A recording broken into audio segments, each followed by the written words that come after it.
Hello, my name is Michael McLennan, and welcome to COVID Matters, the podcast produced by COVID-Aid.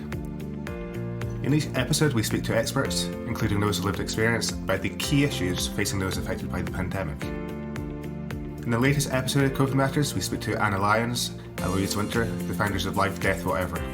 It's an initiative and a movement that encourages open dialogue about all matters related to death and dying. Their new book, We All Know How This Ends, delves into these issues with honesty and a refreshing perspective which feels much needed in the UK. For that reason, it was great to speak to Anna Lyons, discussing their experiences of the impact COVID-19 has had in the funeral industry, grief and end-of-life conversations, as well as finding out more about how we can speak to our families and friends about losing someone in such unexpected circumstances. I hope you enjoyed the conversation. You've been on a journey that's included founding Life, Death, Whatever, and has resulted in your new book, We All Know How This Ends. So it would be great to start by finding out a bit more about your own individual journeys and how you came together. Well, I had a very different career before I started working as a funeral director. I used to work as a creative strategist. So I worked with lots of different brands, coming up with ideas for campaigns, and had never even been to a funeral before. And it was when I was 26 that my granddad died, and I went to his funeral and started to ask questions about why do we do the funeral in this way? Why do the funeral directors stand like that? Why are they dressed in that uniform?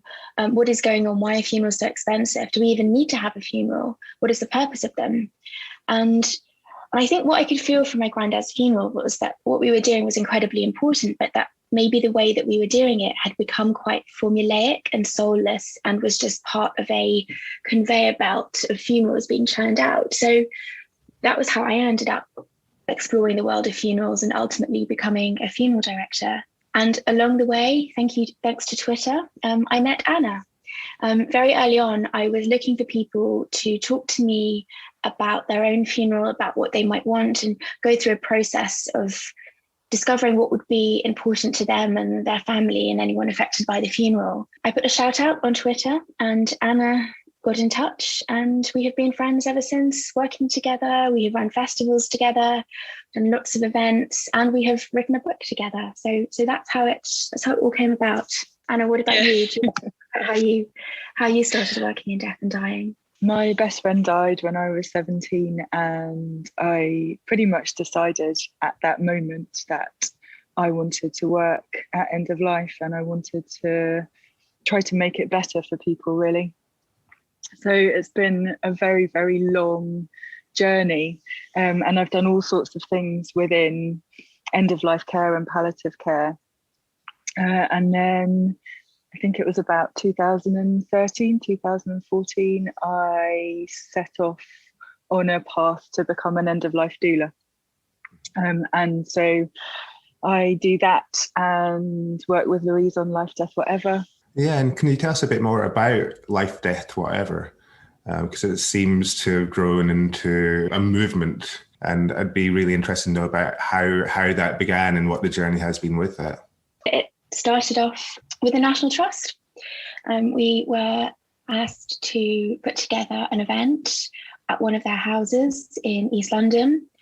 And what went from one event ended up being a month-long festival where we took over the house and the garden and the courtyard, and put on a whole month-long series of workshops, sessions, art installations, all sorts of things happened in that month, and we had no budget. So that was it was a really challenging experience, but we learnt how to, or we started to gather together ideas of how people can engage with death and dying without it having to be so alienating. And because we were in a National Trust house, we had this incredible Tudor property where there was so much history, and people could come along and they could choose to not engage with death and dying at all and completely ignore the exhibition and just look at the house, or they could come along and, really engage with what the events that we had put on and the installations. So it grew from there. So that was back in 2016, when we would post things on Instagram, and I think we had about 30 followers who were basically our friends. And people didn't really want to engage with us. They were liking our content out of politeness, really. And since then, we've now got, I think we're nearly at 40,000 followers, and we have lots of followers, and we have a huge community that love engaging with our content and really take a lot from it, even though there are sometimes some really difficult things posted on there. And along the way, we have found different ways of helping people to engage with death and dying. And we always try to do it beautifully and as part of life, so that it doesn't have to be this alienating medical kind of thing, or it smells like a nursing home or anything like that. It's been about making it part of life and living, so that we can have those conversations as part of our daily lives, so that when we're faced with something happening to us later on, or someone we love or care about, it doesn't have to be quite so alienating and frightening. In the book, I think you speak about embracing death and dying like life and living. And I was wondering why you think in the UK we've been not so great at doing that. I think death equates to loss. It doesn't matter how you look at it. The death of somebody, the end of somebody's life, means that they're not physically present with us anymore. And that is almost always a difficult thing. I think that death and dying has been appropriated by the macabre to a degree that it's turned it into something else, that's turned it into something that you don't want to look at, that you don't want to experience, because it seems so untouchable and horrible. And we've removed it because we've medicalized everything. Years and years ago, people would die at home. They would be at home. They would be taken care of at home. And then medical science improved dramatically. So people would go into hospital, and death was almost sort of sanitized in the way that birth was too. And I think now we're reclaiming that. We're taking it back. We're bringing it back into the home. We're saying that we want to be a part of it, and we want to understand it. When you're thinking about writing the book, what was the purpose behind it? I know you've got a manifesto there, so it'd be great to know a bit more about that. I think what we really wanted to do was write something that was really relatable, quite engaging, something that wasn't overly medical, that just was a book, a guidebook, I guess, a handbook of everything that you might go through related to death and dying. Could be something really simple like the death of a friend's father, and you want to know how to support your friend, so you can just have a look at the book and engage with it on your own terms. It doesn't have to be this sort of overwhelming read that you do in one go. And I think our manifesto has come about from our individual experiences and coming together to see how both the funeral industry and sort of the end of life care all comes together, and sometimes it actually doesn't come together at all, and there are lots of gaps in care and communication, and I think we both had quite unique perspectives in bringing those two things together to be able to say, okay, this is a different perspective. This is about presenting death to younger people as well, people who might not be facing it, because you never know when someone is going to have to face it. But we wanted to make it so that it could be something that you could find in a beautiful gift shop amongst the books about life and yoga and cooking, and it wouldn't look out of place. It's quite a beautiful book. It's got a gold ribbon. It's got lots of gold foil on the front. It's a minty kind of green, kind of a peppermint ice cream kind of colour. So it's very unusual for a book about death and dying. And we just wanted it to be relatable. It incorporates your own personal stories and how you've dealt with your own grief and bereavement. And it also then has the stories of other people, which is something that you've built up through 5 things. So it'd be great to know a bit more about 5 things and how that's then factored into the book, and also how you think there is an importance to telling people's stories, or people telling their own stories.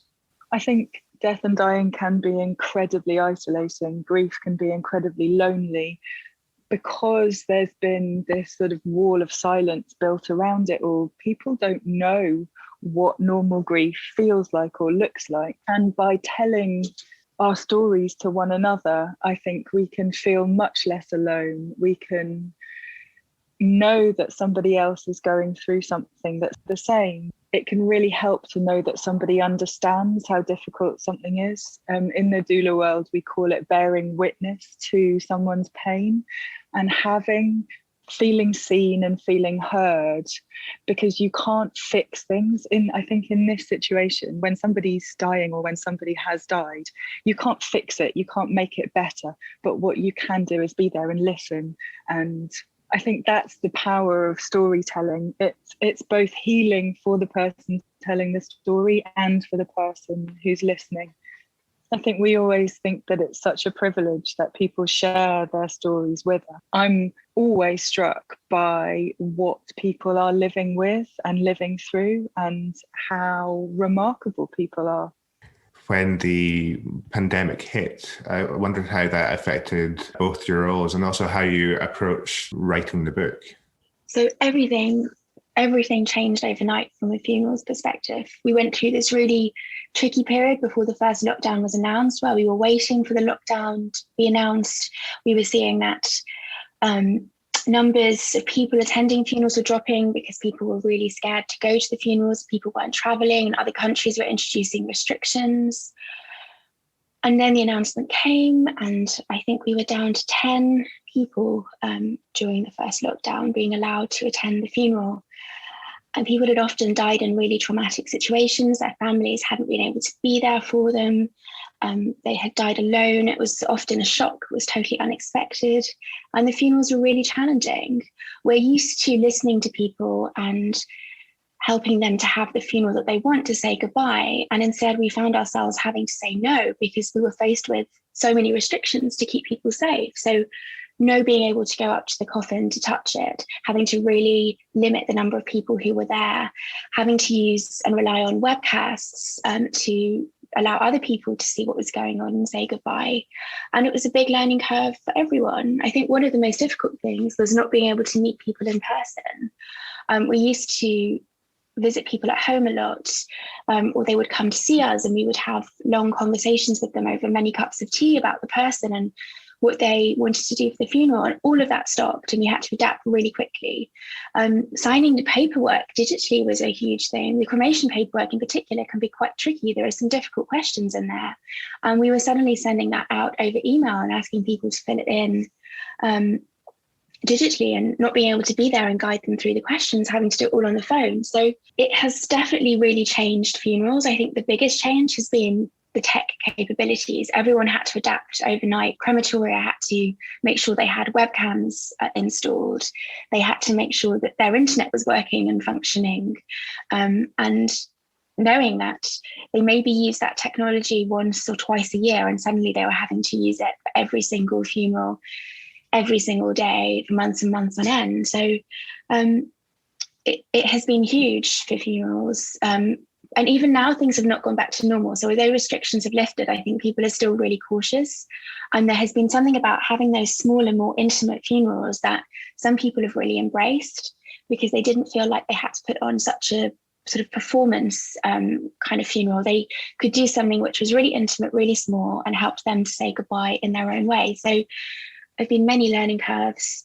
The book was actually due out on April the 20th last year. And we decided to delay it by just under a year. It was a decision that we reached with the publishers, Bloomsbury, because it just didn't quite feel right. And we also needed to change the content. We have been through so much since the pandemic began. And actually a lot of what we wrote about, which was about becoming very engaged and really participating, asking lots of questions and doing lots of things, suddenly wasn't possible.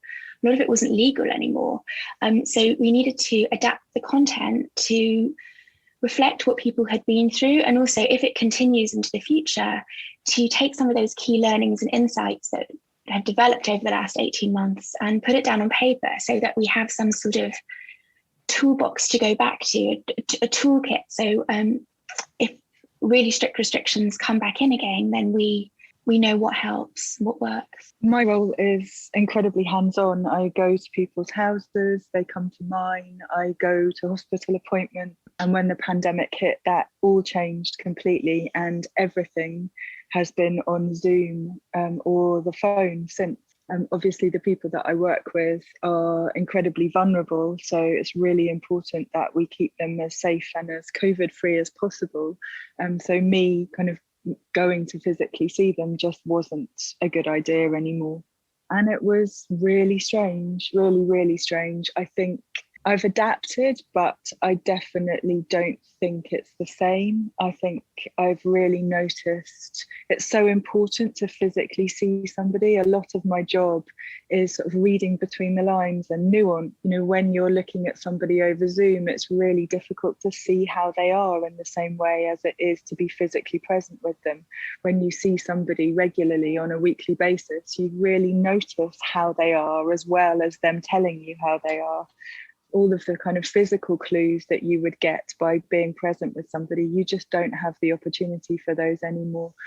So I think what it's done is really improved communication, because people have to tell you how they are really in order for me to be able to help or do my job properly, whereas it's just very, very different. From your perspective, Anna, then obviously there's been a talk to do with the age of people who've passed away due to COVID-19. And I was wondering how that had an effect on the work that you did in terms of people might have an idea of end of life and how that could be. But then obviously there's an accelerated timescale once somebody contracts COVID. I think, so I didn't work with many people who were dying with COVID because they were in hospital and they weren't around people or around their families, let alone, you know, having the opportunity to have extra layers of end of life care support.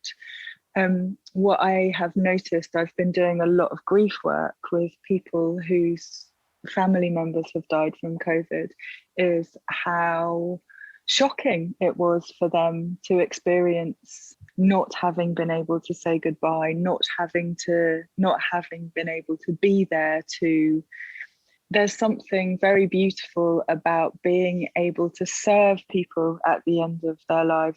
In the book, you provide advice for supporting people around the issue of grief. And I was wondering, with the concept of traumatic grief, when something happens suddenly, as has happened with COVID-19, are there pieces of advice that you would think to be kind of helpful for supporting family and friends and people you know who are dealing with these issues? I think it's really important to give it the words, to really understand that it's not that you're abnormal or not coping or anything like that, but that this is really traumatic and really a really difficult thing to go through. And the world is also going through trauma and things are changing so grief is happening on so many different levels. So by being able to just know and give the words to, okay, this is what I'm experiencing, is traumatic grief. This was a shock. I didn't know it was coming. We came across it a lot as funeral directors, particularly during the first wave, when people were going away in the ambulance because they couldn't breathe properly and they never came home. And the family couldn't go with them. They never saw them in hospital and they couldn't actually come to terms with or believe that they were dead. Is that really my person? Is that really my husband in the coffin?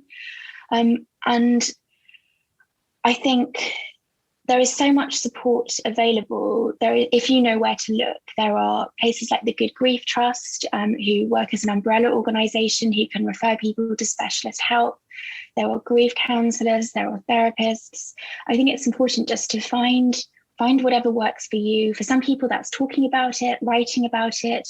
For other people, it's being very quiet and becoming quite insular. A friend of mine, Fran Hall, her husband died from COVID-19 last year, and she has written beautifully about her grief following his death for the Good Funeral Guide, which you can see at goodfuneralguide.co.uk/blog.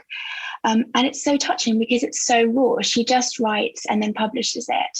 And I hope that by doing that and being so generous and sharing her grief with the world, it helps her as well.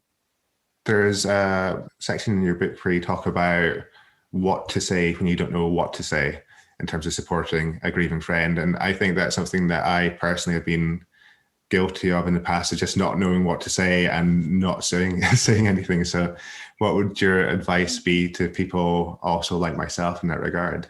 I think it's so difficult to know exactly what to say and to get the words right. I think it's good to understand that part of the reason for that is because as a society, we are really diverse. We have lots of different beliefs or no beliefs. So whereas previously or in other cultures or communities where everyone has a very set of rituals and beliefs around death, and so it's much easier to have a sort of stock phrase that you can say that expresses sympathy. Living in a diverse world where lots of people are of no belief makes it really tricky to know exactly what to say. So, for example, some people find a lot of comfort if someone says to them, he's in a better place now. Other people are really horrified by that and really upset by it. I've found that it's better to say something than saying nothing at all. And that could just be something as simple as, I'm so sorry to hear about your husband.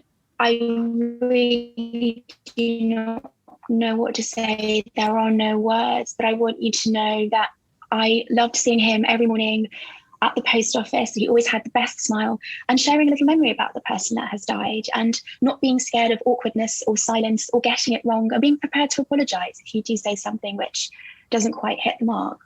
But definitely crossing the road and not saying anything is probably the worst thing that you can do. Thinking about the collective nature of, the experience that we've had over the past 16 months now. And I was wondering if you're thinking, from your experiences to do with life, death, whatever, whether there's something to that collective experience that can be healing and if we can take positive things from this. Definitely. I think it's been a chance for people to reevaluate their lives, to figure out what's working, and also to come together as a community to acknowledge everything that has gone on. Whereas when we've been through things before, such as the 2 world wars, the Spanish flu epidemic, the response was to shut down, to not talk about how we felt, and just to keep calm and carry on. I think that became such an important part of the British psyche, this sort of very shut down British stiff upper lip kind of thing. And that hasn't happened with COVID. It just on Instagram alone, there's so much talk about mental health, about getting support, about reaching out, about talking about how you feel, about having a therapist, about mindfulness, meditation, yoga, all that kind of thing is very much in the collective consciousness. And grief as well has been very much in the collective consciousness over the last 18 months. We have used that word to describe not just how we feel after someone has died, but also how it feels to lose our jobs, to have opportunities just disappear, to not be able to go away, to have weddings cancelled. All that kind of stuff comes under the umbrella of grief. And I think one positive thing that's come out of this is that we have used the word, we have recognised it for what it is. Finally, are there things in terms of the manifesto in your book and certain aspects that you'd like to see happen in the UK as we hopefully emerge from COVID-19? I hope that whatever happens, that the book will open up conversations for people, that it will be a way that people can maybe start to explore how they feel or start to explore where they could get support. I hope that we understand that this support is going to need to be very long term. I don't think we have any idea of the scale of the grief that the COVID pandemic is going to bring. I think we're only really at the beginning. I think we don't really have any clue the depth and the breadth of it. And if our book does anything to help people know that there is support out there, I think that would be a wonderful thing. Thanks so much to Anna and Louise for speaking to us. If you want to find out more about Life, Death, Whatever, then you can find their website at lifedeathwhatever.com. That's lifedeathwhatever.com. And there you can also find details about where to purchase and read or listen to their new book, We All Know How This Ends. If you haven't heard of COVID Aid, we are the UK's new national charity for all those significantly affected by COVID-19, providing a place where people can find support and also providing them with a voice. You can find us at covidaidcharity.org. That is covidaidcharity.org. And we are on social media channels at COVID Charity. Thanks so much for listening. We'll be back soon, and until then, take care.